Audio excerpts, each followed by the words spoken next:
What's up guys, welcome back to my channel. My name is Ashley Jade, if you don't know now you know. And today I'm going to be giving you a tour of my new room. So this is my desk where I do my scrapbooks and colouring in and play my laptop. It's got my U2s and a Dream SMP poster. Those are my scrapbooks and text is in that green container.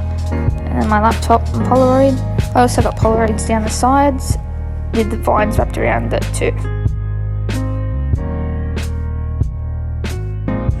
Now this is my TV unit I spent all day yesterday building. It's got all different things on it that I like. And this is what it looks like at night time.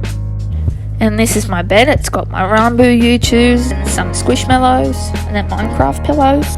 This cot my mum got given to her when she was a kid and my mum doesn't want to get rid of it, so I use it to hold my pandas.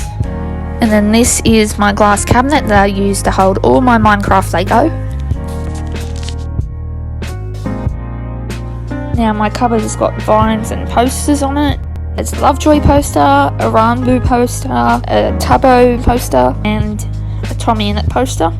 Now I haven't got to it yet, but this Minecraft poster is going to go right over there above my bed on that wall, and this mirror is going to go on that wall right next to my closet. That's all for today. I really hope you liked this video. Give it a thumbs up if you did, and if you really like this video, make sure to subscribe. It's free and you can unsubscribe at any time. Alright, that's all for today. Peace out.